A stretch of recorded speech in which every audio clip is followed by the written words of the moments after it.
Puya kita, mag-report ako kang 100 days. Ini ang eksaktong ikaw 100 days dito sa pwesto. Sa ngayong ika-pangalawang tsamba ko para maging mayor ng Birak. Ito ang ating nagawa. Una, muli nating inilapit at binuksan ang munisipyo para sa mga kasaradayan. Na alam naman natin na maraming pangangailangan at naghahanap ng gobyerno na magiging kaagapay at kakalinga sa kanila sa panahong sila ay walang ibang malapitan. Matupunan ninyo kung pupunta kayo sa munisipyo, laging maraming nakapila dyan. May isang pagkakataon, medyo kinapos ako ng pera, lumabas sa isang social media, binan ko na ng humingi, pero hindi naman po sila nagpaban. Kinabukasan, marami na naman nakapila. At marami na naman akong ulit perang pang pamigay. Joke. Pangalawa, muli nating pinakita ang sinserong intensyong tulungan ang ating mga magsasaka sa pamamagitan ng muling pagbuhay at pagpalakas ng dati nating programa, yung libreng arado para sa magsasaka. Alam naman natin na napakamahal ng land preparation cost para ang isang magsasaka ay makapagtanim. Ang arawan ng isang nag-aararo gamit ang kalabaw, 800 pesos. At kung magre-renta ng traktora ay 800 pesos per hour. Kung ating isaalang-alang pa ang mahal na presyo ng binhi, abono at pesticides. Palagay ninyo, mag-iisip pa yung isang magsasaka para magtanim? Maging sa pagpaani ng kanilang mga tanim, gumagastos din po yung magsasaka. Maraming nababawas sa kapital ng magsasaka. Kaya kailangan ng magsasaka ang ating tulong, ang tulong ng gobyerno. Isipin nyo pa na pag nangapital yung magsasaka, dadatnan siya na peste at saka ng bagyo, baha o kalamidad. Walang kalaban-laban yung ating mga magsasaka. Tunay na kailangan ng magsasaka ang kalinga at suporta ng LGU. Kung kaya mayroon tayong libreng arado program. Bukod pa siyempre sa mga libreng binhi, abono, at pestidyo, at mga technical na kaalaman na ibinibigay ng LGU Birak sa mga magsasaka. The help that we extend to our farmers will ultimately redound to the benefit of our constituency. The more the products the farmers produce, the lower the prices of our prime commodities will be in the market. Kaya yung pagtulong po sa mga magsasaka, hindi po yan pang-politikang gawain. Yan po ay tulong sa bayan. Sila ang gumagawa ng mga pagkain natin sa hapagkainan. At sabi ko nga, nakakaawa yung isang bayan kung ang pagkain kinakain ng mga mamamayan ay nanggaling pa sa ibang bayan. Hindi tayo independent. And that is the very purpose of this libreng arado. Hindi man nadagdagan ang naiwan nating traktora. Noong nakaraang termino ko, may 3 traktora tayo. Hindi yun nadagdagan. Kaya nung nagsimula tayo, sira-sira. Pero napapagana natin. Dumidiskarte yung mga magagaling nating taga Agriculture's Office. Nandyan sila. Pero pinapangako ng LGU Birak, dadagdagan natin ang bilang ng traktora para mas lalong lumawak ang matutulungan natin mga magsasaka. Hindi lang traktora. Pag pinalagbalat na magkaroon ng medyo magandang pondo ang bayan ng Birak, yung harvester para yung mababawas dun sa gastusin ng farmers sa pagpapaani, medyo makaluwag-luwag naman yung bulsa ng mga at kabuhayan ng ating mga magsasaka. Tayo rin, makaluluwag-luwag din pag pupunta sa palengke, inaasahan natin pag maraming produkto, mas mabababa ang presyo. Prioridad ng administrasyon natin ngayon ng agrikultura dahil ito ang isa sa agaran at direktang makapagbibigay ng kabuhayan sa ating mga kababayan at makakapagpagaan sa bulsa ng mga mamimiling biraknon. Pangatlo po, sa ating pag-upo ay makailang ulit rin tayong dinalaw ng habagat, bagyo at masasamang panahon. Kung kaya't maraming pamilya ng mangingisda na umaasa lamang sa kabuhayan sa dagat ang nakaranas ng hirap. Ang LGU Birak, sa tulong din ng DSWD at ni na Congressman Leo Rodriguez, ni na Congressman Bong Tevez, ay nakapagpahatid tayo ng agarang ayuda. Hindi lamang isang beses, 2 beses tayong nakapagbigay ng ayuda na sa ating mga mangingisda. Kaya sa ating administrasyon, wala tayong iiwanan. Hanggat merong ang kaba ng bayan, ipamimigay natin sa mga naghihirap, hindi makakapasok sa bulsa ng kontrakto. Mayor ko siya. Masyado kayo seryoso eh. Pangapat, matapos tayong dumalo sa isang presteryosong Mayor's Forum sa BGC Taguig City, isang pagtitipon nito ng mga munisipyo pala. Inaakala ko itong pagtitipon na ito, Mayor's Forum, big time na meeting. Ito pala isang pagtitipon ng mga munisipyo na marami ang bilang na malnourished. Bago ko umalis, hinabilin pa ako ng aming empleyado, Mayor, kailangan dun, business attire. Alam niya kasi na si Mayor ko, so hindi masyadong formal. Ang panglabas, ang pangloob, medyo formal. So naghanda rin ako ng business attire. Pero yung pala, pagtitipon ng mga, marami ang malnourished. So, maraming bata ang hindi nakakakain. So it's not a forum which you can be proud of. Sa katunayan, hanapin nyo sa Facebook ko, wala akong litrato doon. Dahil nahihiya po talaga ako. At dito ko nalaman na yung bata pala hanggang 3 taong gulang na hindi mo mabigyan ng nutrisyon, abay, pag lumagpas doon sa 3 taong gulang, stunted, wasted na. Ibig sabihin, yung potential niya bilang tao ay mawawala na. Mawawala. So ang pagtulong pala dito sa mga malnourished ay hindi kailangan nagpaplano pa tayo ng taon. Nagpo-procure tayo ng buwan. Ang tulong pala dito ay kailangan agaran. Kung lumipas ang 3 taon, hindi mo sila matulungan, sayang. Sayang ang kanilang potential bilang tao. And they will also become a burden of the society. That's why the need to help them is very urgent. And so anong ginawa natin? Pagdating natin dito sa nagsimula tayong tumulong sa mga malnourished. Nagpakain tayo, naghatid tayo ng araw-araw na pagkain sa ating mga malnourished. Mula Lunes hanggang Biyernes. Hindi po yan lugaw with egg. Hot meals po yan. Minsan minudo, pork giniling, tinolang manok na maraming malunggay, munggo, maraming bangot, overload po, no? Fried chicken din. Lahat po na masasarap ibinibigay natin. At yan po ay araw-araw. Araw-araw. Dahil kung magpapakain tayo 1 beses sa 1 buwan, sayang lang ang pera ang ibibigay ninyo. Wala rin epekto yun.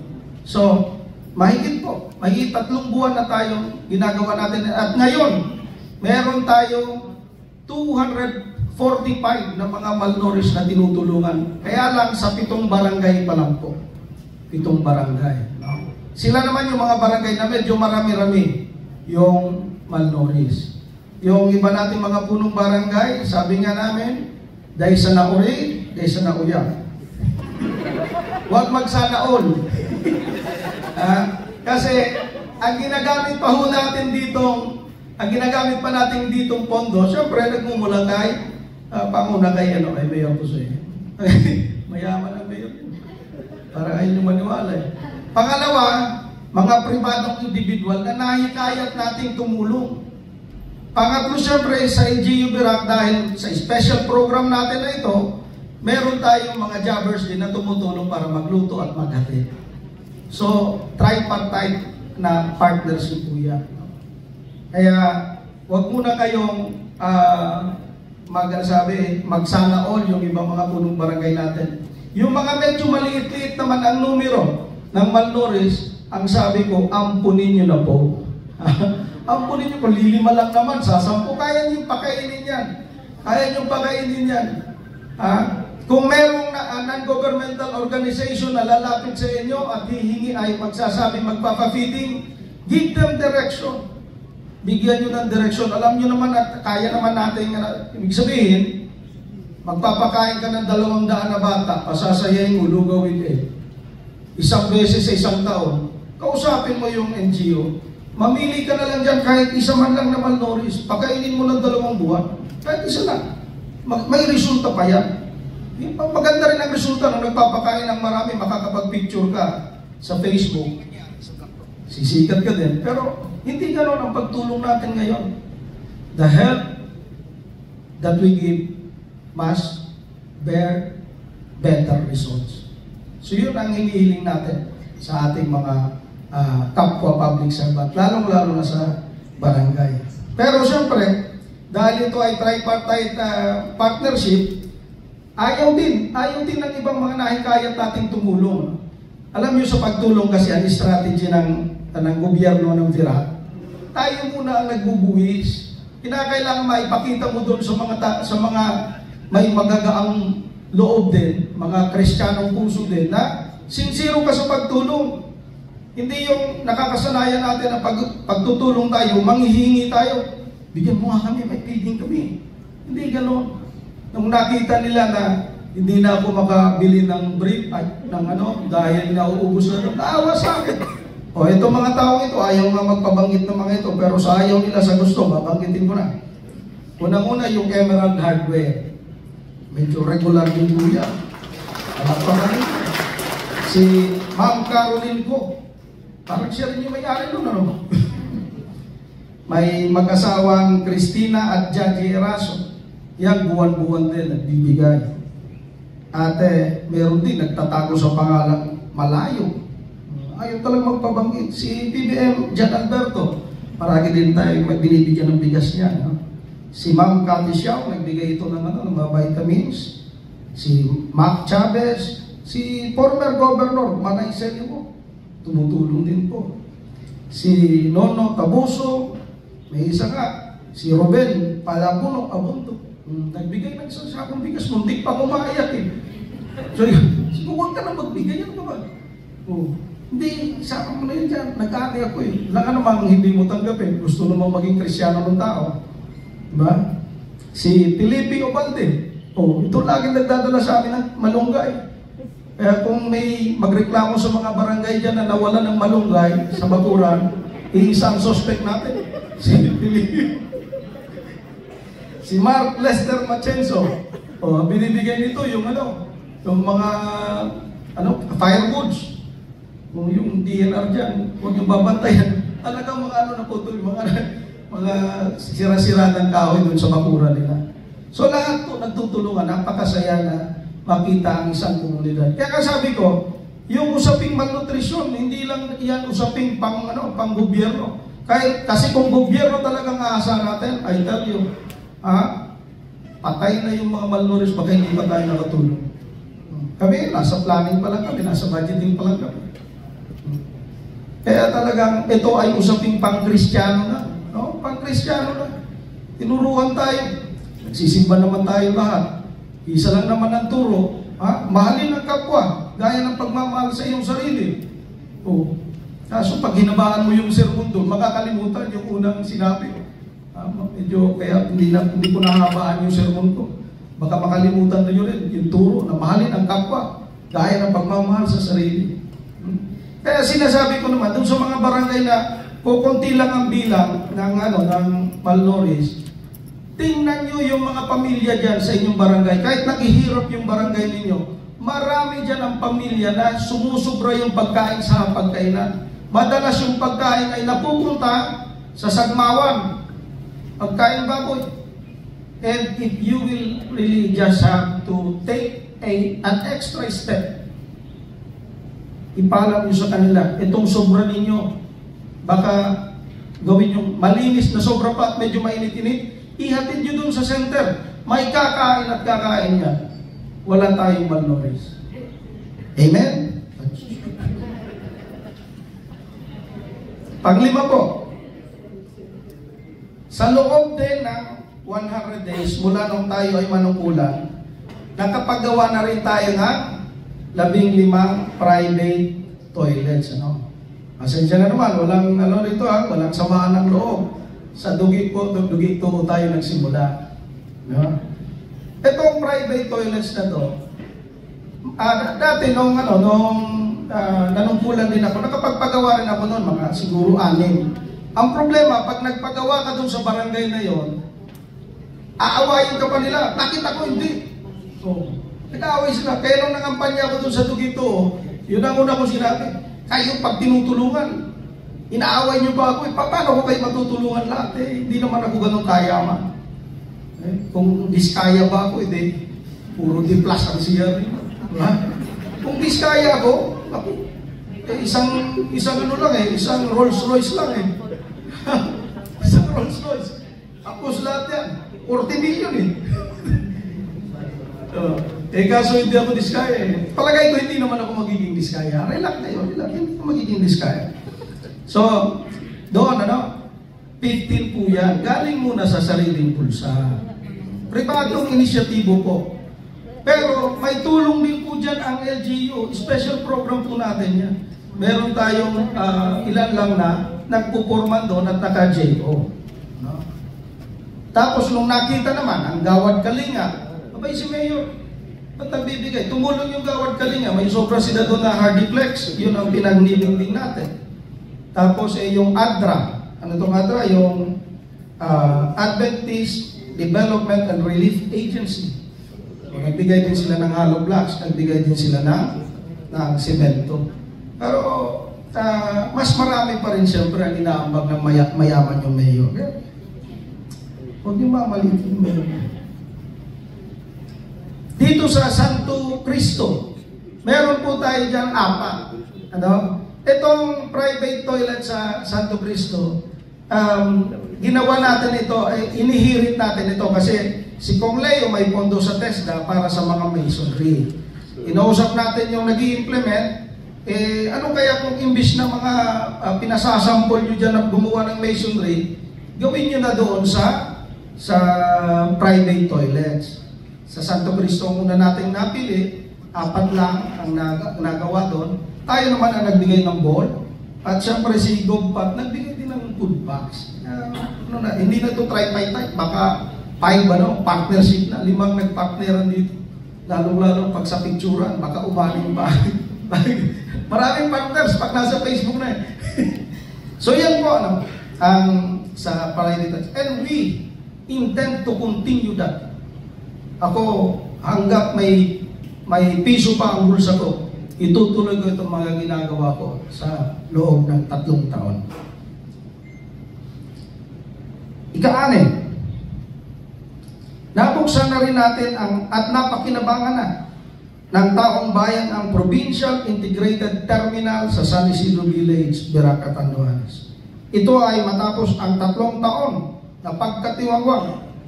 Hindi natin hinayaan na maging white elephant. Umapunta sa wala ang mahigit 200 milyong pera ng taong bayan na ginastos para ipatayo itong Provincial Integrated Terminal. Sinimulan na natin. Sa mga susunod na linggo ay magbubukas na rin sa nasabing terminal ang mga negosyo na magbibigay dagdag hanap buhay sa ating kababayan at makapagdadagdag din sa ekonomiya ng bayan ng Birac.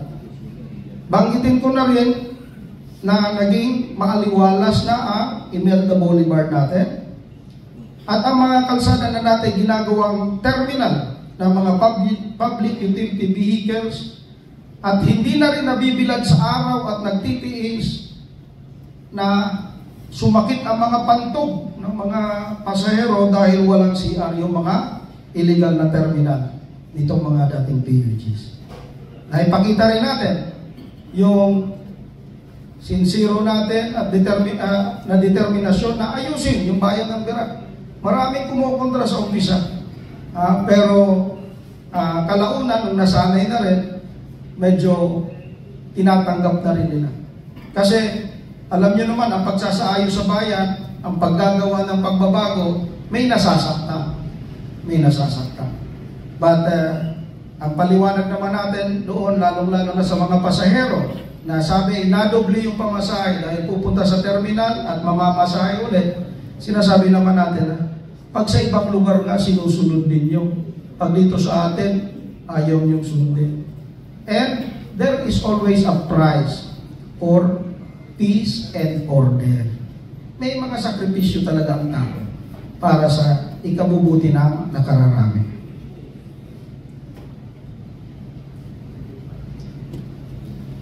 Shut.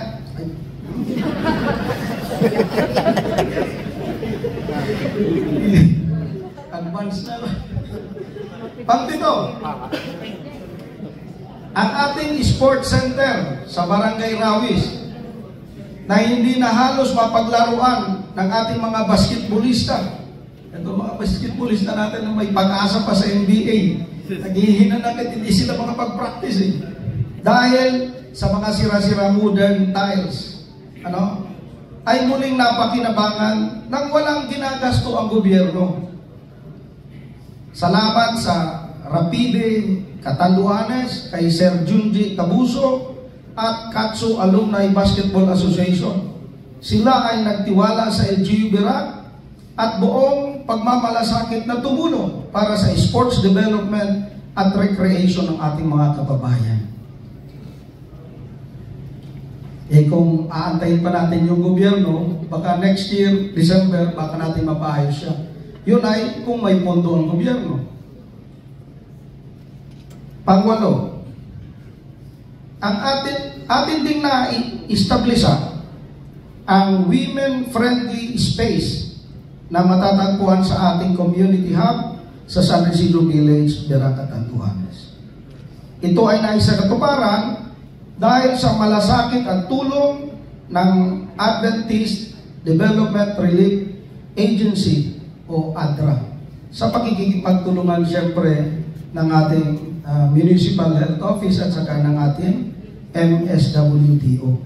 Mga kawani ng LGU Birac, puro matitigas at magagaling, kaya nakukuha natin. Nagtitiwala yung mga private partners natin at mga NGO partners natin. Pangsyam, sa loob din ng isang araw natin sa munisipyo, nakapagbigay din tayo ng 600 na reading classes sa mga Biracnon na nagtitiis sa malabo nilang mga mata dahil wala silang pondo o budget para makapagpasuri ang kanilang mga paningin sa ating mga optometrists at saka mga ophthalmologists. Wala rin silang pondo para makabili ng salamin. Alam nyo naman, medyo may presyo yung mga salamin. No? At yung consultation. 600 po yan.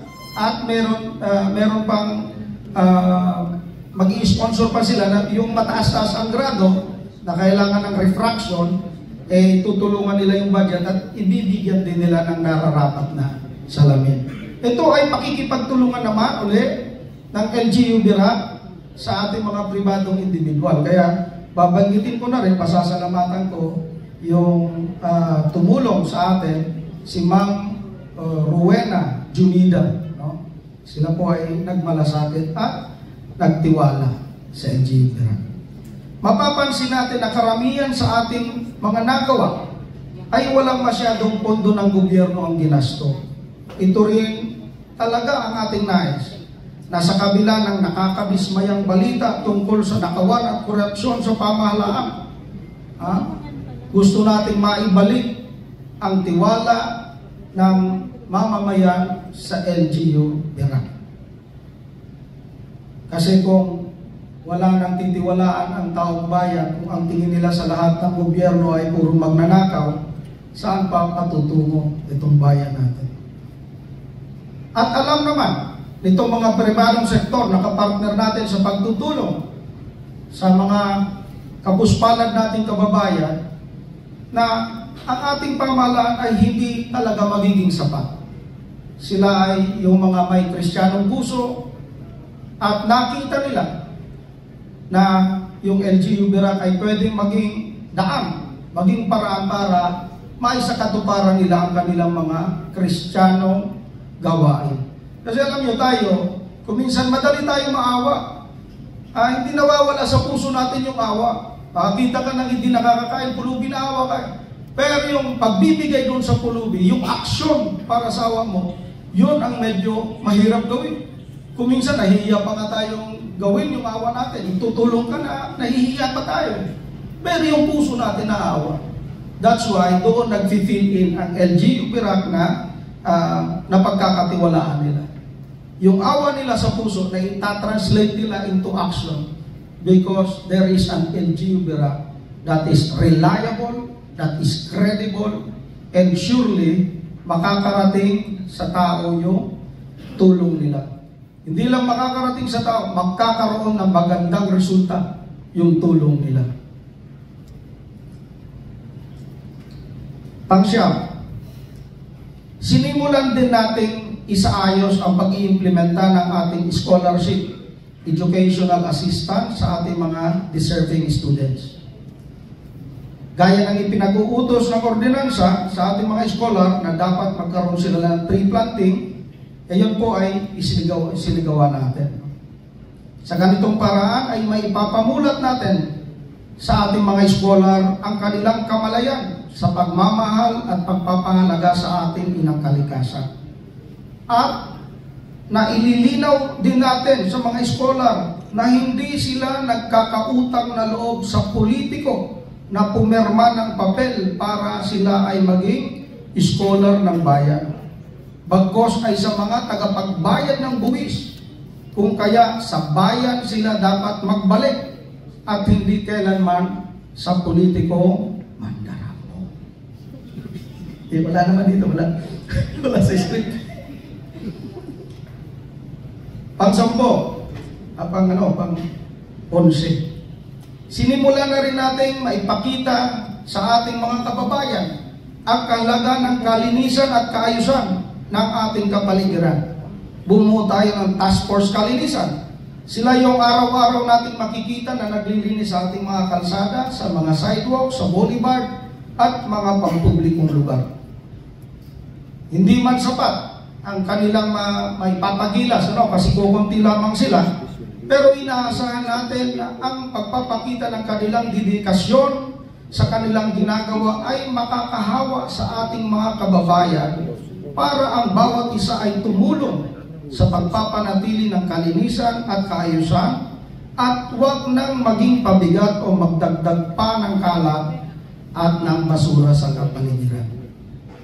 Minsan, natutulig sa ba tayo dahil may mga natitira pang duhay sa boulevard. Yung mga taga doon nating barangay. Hindi naman oras-oras kayang bantayan nga ng ating task force kalinisan. Sana naman yung mga nagmamahal sa kanilang alaga, gampanan din yung responsibilidad. At sana naman yung mga magagaling dyan magkatay ng kambing, katay ng kambing at yun natin pulutan. Kambing, huwag yung aso. Bawal yung aso.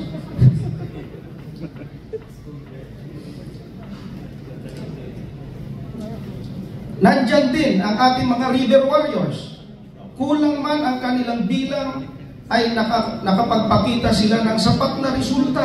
Ay mga accomplishments ng may pagmamalaki itong river warriors para maging huwaran ng bawat isa at para na rin mahiya-hiya naman ang mga nagkakalat sa ating mga ilog, sa ating mga creeks, Sa pamamagitan ng ating River Warriors, ay nakapag-declag tayo ng mga kanal, ng mga imbornal, na nakapagpabawas ng baha o naging dahilan para mas mabilis humupa ang baha. Kamakailan, nagbaha dyan sa Bugon Sentro. Tinuloy sa tayo dahil ghost project yata yun. Pero kung makikita ninyo yung baha sa Bugon Sentro nung may baha, makikita sa Facebook yan. Yung tubig baha, mas malinaw pa kung minsan sa inilalabas ng biwa. Dahil nadiklagan, nalinis yung kalsa, yung kanal. Pang-12, pinalawag din po natin ang pagtulong sa mga nangangailangan sa pamamagitan ng food for work programs natin. Itong food for work programs natin, hindi ito yung dole outs, no? Pinamimigay para iboto pagdating ng eleksyon. Ito ay pagka dole outs kasi ang pamimigay, we are making beggars out of the recipients. Parang ginagawa natin silang pulubi. Hindi po ganon ang direksyon ng LGU BIRAC. Sa pamamagitan ng food for work programs natin, tutulungan natin ang mga gawaing pangkalikasan ng ating mga barangay, at ang ating mga tinutulungan ay hindi kailangang tumanaw ng utang na loob sa politiko o kay pusoy, dahil pinagpawisan nila ang natanggap nilang pagkain. 13, nakahingi din tayo sa tulong ni na Goppat at ni Kong Leo ng ambulansya sa PCS po. So nadagdagan po yung asset natin. Pang-14,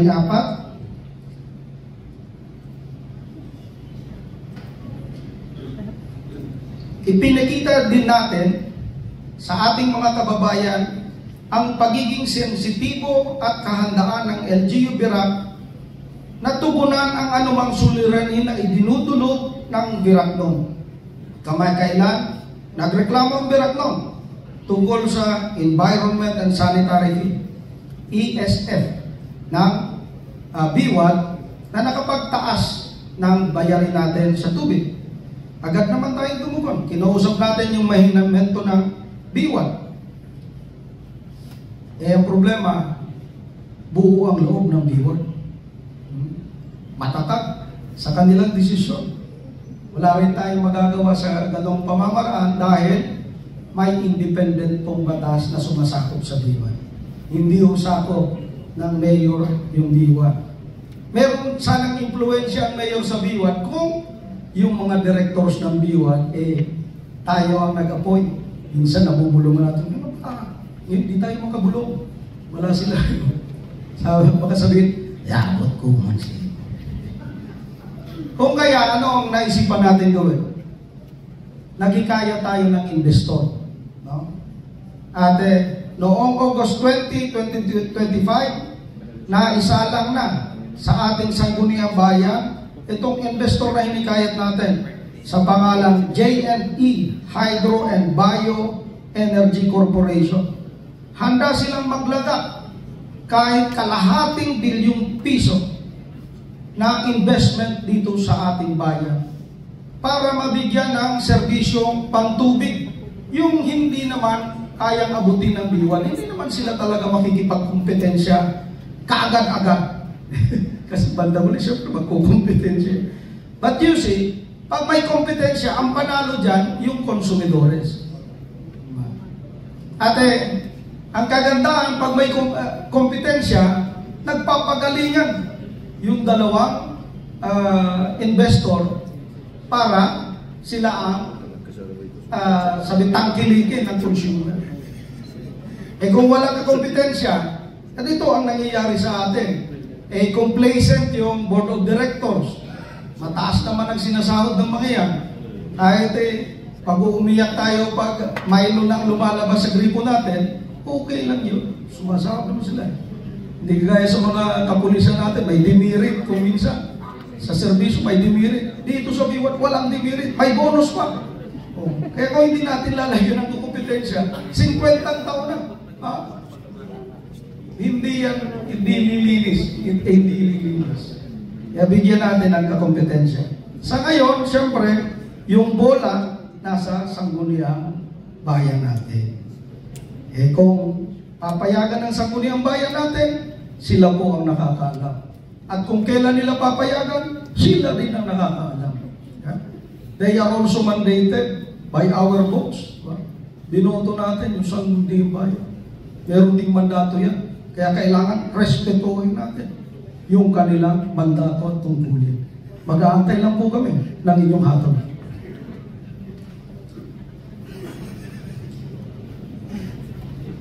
Minsan may nagpaalam din sa atin ng problema sa stagnant water dyan sa may Talipapa, tapos dito sa Gugun Sentro, yun nga, agad-agad naman kumikilos. Miski kakarampot lang ang resources ng ating LGU Bira, kulang ang assets natin, nakakatugon tayo dahil yung mga kinukuha nating kawani sa LGU Bira ay nagmamalasakit at dedikado sa kanilang tungkulin.